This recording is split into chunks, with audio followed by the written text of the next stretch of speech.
नमस्कार मित्रों, an option पर एक बार फिर आप सबका स्वागत है। मित्रों, आज हम एक्सरसाइज 12.1 का क्वेश्चन नंबर 8 को सॉल्व करेंगे। Question 8, what letters of English alphabet have reflection symmetry. अब देखो, इसमें क्वेश्चन में पूछा गया है कि इंग्लिश अल्फाबेट, आप सबको पता है इंग्लिश में 26 अल्फाबेट होते हैं जो ए से लेकर जेड तक होते हैं। इंग्लिश अल्फ़ाबेट के जो अल्फ़ाबेट हैं, इनमें रिफ्लेक्शन सिमेट्री होती है। अब देखो, ये रिफ्लेक्शन सिमेट्री क्या होती है? देखो, मान लो हमने एक लेटर बनाया ए, ठीक है? अब मैं इस ए को 2 इक्वल पार्ट में डिवाइड करूं। डिवाइड कर दिया। अब इस डॉटेड लाइन पर अगर मैं एक मिरर रखूंगा, अगर मैं इस डॉटेड लाइन पर मिरर रखूंगा, जैसे ये मिरर है, ठीक है, मैंने इस यहां पर रखा, ठीक है, मिरर को, तो हम देखेंगे कि ऐसा लगेगा कि इस ए का एक पार्ट हमारा मिरर में शो हो रहा है। इसे हम कहते हैं मिरर सिमेट्री। मिरर मिरर में जैसे आप अपना चेहरा देखते हैं, आपका जैसा चेहरा है, सेम चेहरा आपको मिरर में दिखाई देता है। तो ऐसे ऐसे लाइन ऑफ सिमेट्री को हम कहेंगे रिफ्लेक्शन सिमेट्री, ठीक है। तो इंग्लिश अल्फाबेट के ए से लेकर जेड तक लेटर्स में हमें रिफ्लेक्शन सिमेट्री फाइंड करना है। अब ये रिफ्लेक्शन सिमेट्री दो प्रकार की हो सकती है, दो नहीं तीन प्रकार की होंगी हो सकती है। पहला वर्टिकल सिमेट्री, दूसरा हॉरिजॉन्टल सिमेट्री, और तीसरा वर्टिकल और हॉरिजॉन्टल दोनों सिमेट्री। वर्टिकल मतलब ये वर्टिकल होता है, ये हॉरिजॉन्टल होता है, ठीक। तो सबसे पहले तो हम इस क्वेश्चन को सॉल्व करने के लिए ए से लेकर जेड तक अल्फाबेट लिखेंगे। D, E, F, G, H, I, J, K, L, M, N, O, P, Q, R, S, T, U, V, W, X, Y और जेड। ये हमने इंग्लिश अल्फ़ाबेट लिख दिया। अब हम एक एक करके इन अल्फ़ाबेट के लिए लाइन ऑफ सिमेट्री फाइंड करेंगे और देखेंगे कि ये लाइन ऑफ सिमेट्री हॉरिजॉन्टल है या वर्टिकल है। तो सबसे पहले ए, ये मैंने ए बना दिया। ए में अगर मैं लाइन ऑफ सिमेट्री खोजूं, तो ए की लाइन ऑफ सिमेट्री होगी एक हॉरिजॉन्टल लाइन जो ए को मिरर सिमेट्री में डिवाइड कर रही है, ठीक है। उसके बाद बी, बी को एक horizontal line two equal parts में डिवाइड करेगी। सी, देखो सी को ना तो वर्टिकल लाइन और ना ही horizontal line two equal parts में डिवाइड कर सकती है। उसके बाद डी, डी के लिए भी सेम केस रहेगा।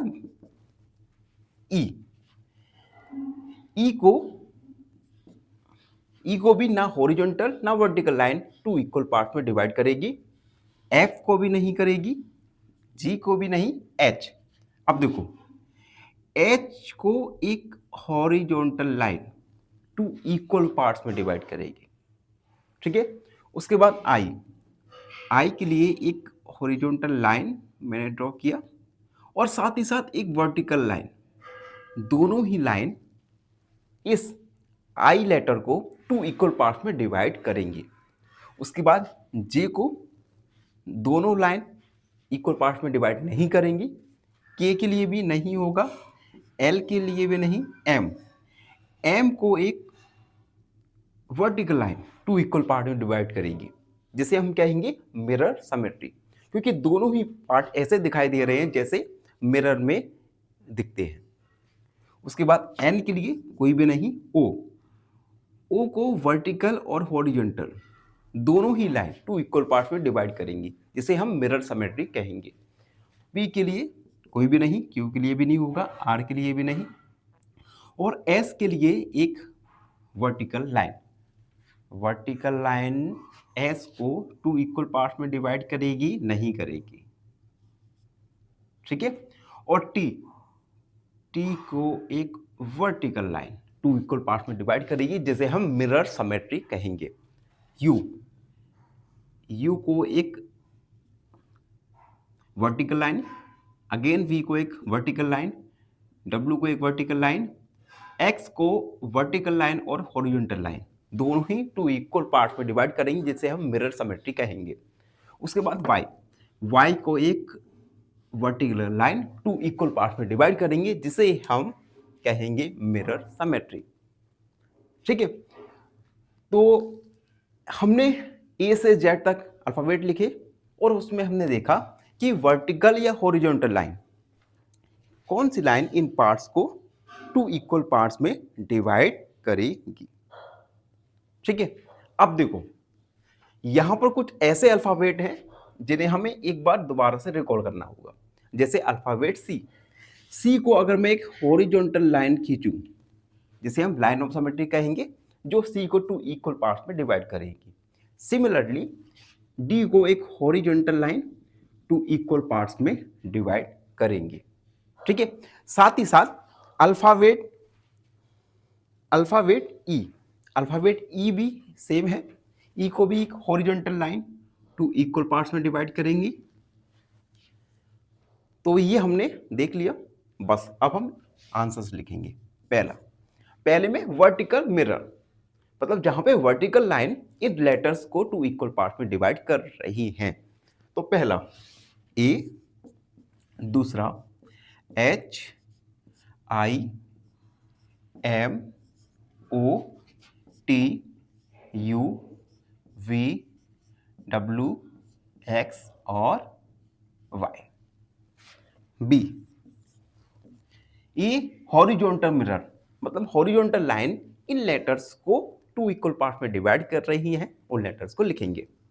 तो सबसे पहले बी, सी, डी, ई, उसके बाद आई, ओ के बाद आएगा हमारा एस और एक्स। सी में बोथ हॉरिजॉन्टल और वर्टिकल मिरर्स, ऐसे अल्फाबेट जिन्हें हॉरिजॉन्टल और वर्टिकल दोनों ही लाइन टू इक्वल पार्ट्स में डिवाइड कर रही हैं। तो सबसे पहले आएगा यहां पर आई, उसके बाद आएगा ओ, उसके बाद आएगा हमारा एक्स। साथ ही साथ एक लेटर और भी आएगा, ठीक है, इतना ही। तो ये लेटर्स हैं, ठीक है, जिनमें हमने हॉरिजॉन्टल मिरर और वर्टिकल इमेज और बोथ हॉरिजॉन्टल और वर्टिकल मिरर की हेल्प से जाना कि इन लेटर्स में जो मिरर सिमेट्री है वो हमने जाना। इसी के साथ क्वेश्चन नंबर 8 कंप्लीट सॉल्व हुआ। आई होप आप सबको अच्छे से समझ आ गया होगा। फिर भी कोई डाउट रहता है, कोई भी क्वेरी है, तो बेझिझक होकर अपने डाउट क्वेरी को कमेंट सेक्शन में जरूर लिखिए।